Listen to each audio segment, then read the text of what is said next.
एक बच्ची की माँ नहीं थी। सौतेली माँ उस बच्ची से हर काम करवाती थी।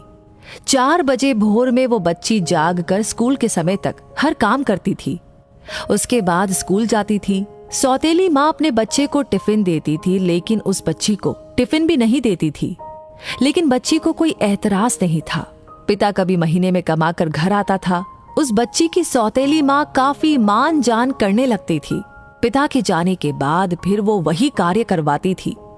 बच्ची पढ़ने में तेज थी, धीरे धीरे बड़ी हो गई। पिता को विवाह की चिंता सताने लगी।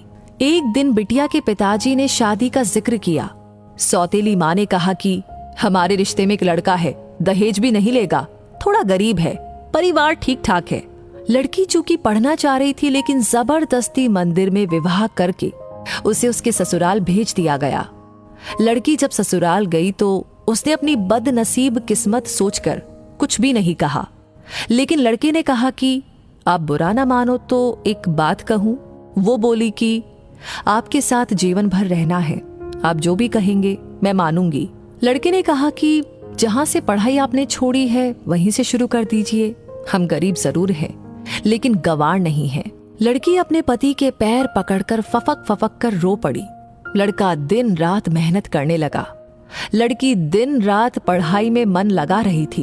लड़की एक बड़े शहर में रहकर के आईएएस की तैयारी करने लगी और लड़का कमा कमा कर पैसा देने चला जाता था। लड़कियों के हॉस्टल के बाहर मिलकर के पैसा दे देता था और फिर वापस से घर आता था। लड़की आईएएस में सिलेक्ट हो गई। वो आईएएस की ट्रेनिंग पर चली गई और किसी दूसरे प्रदेश में डीएम बन गई। संयोग से लड़का पता लगाकर जब वहां पहुंचा तो लड़की की सारी व्यवस्था देख करके लड़का खुद शर्मिंदगी खाने लगा और उसने मन बना लिया कि मैं खुद इसकी जिंदगी से दूर हो जाऊंगा। लड़की की मां की तबीयत खराब थी। लड़का हफ्ते भर से मिलने के लिए प्रयास कर रहा था, लेकिन कोई मिलने नहीं दे रहा था। ठंड का मौसम था। डीएम साहिबा का कंबल वितरण का होर्डिंग लगा था। वो सवेरे से लाइन लगाकर खड़ा हो गया, जिसमें 5 गरीब चुने गए। उसमें वो लड़का भी था। डीएम साहिबा गाड़ी से उतरी और एक एक करके कंबल देना शुरू किया। जब 5वें आदमी को कंबल देने की बारी आई, वो लड़का अपना मुंह तौलिए से बांधे खड़ा हो गया।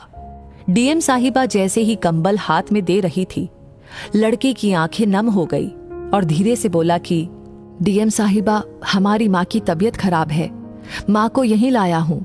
आप सरकारी अस्पताल में फोन कर दीजिए जिससे मेरी माँ का सही इलाज हो सके। डीएम साहिबा आवाज को पहचान गई और हाथ पकड़कर फफक कर रो पड़ी और बोली कि आप कब आए, मुझे बताया क्यों नहीं, माँ जी कहाँ है? उसने इशारा किया। इतने में वो खुद चल दी। अपनी गाड़ी में सबको बैठाया, अपने घर ले गई और सबके लिए ठंड के कपड़े खरीदे। लड़का बोला कि आप बहुत बड़ी अधिकारी हो गई हैं। तो वो बोली कि तो क्या हुआ, आप हमारे पति थे और हैं। आप लोगों को हम कैसे भूल जाएंगे? आप मेरे लिए दिन रात मेहनत करते थे।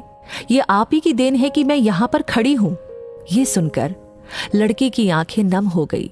इतने में डीएम साहिबा भी अपने आंखों के आंसुओं को नहीं रोक पाई और अपने पति से गले लगकर रो पड़ी और अपने परिवार के साथ रहने लगी। कहानी का तात्पर्य ये है कि बहू को भी पढ़ाकर डॉक्टर, इंजीनियर, एसडीएम, डीएम आदि आप बना सकते हैं। वैसे ये कहानी सुनकर के पहला ख्याल आपके दिमाग में क्या आया? आप क्या कहना चाहते हैं? आपकी क्या राय है? कमेंट सेक्शन में लिख करके जरूर शेयर करें। और ऑलरेडी आपने लाइक कर दिया है तो इस वीडियो को ज्यादा से ज्यादा लोगों तक पहुंचाए, ताकि इसकी इम्पोर्टेंस पता चले कि पढ़ना क्यों जरूरी है। और हाँ, हमेशा ऐसी वीडियोस आपको समय समय पर मिलती रहे तो उसके लिए हमारे पेज को फॉलो करना ना भूलें। धन्यवाद।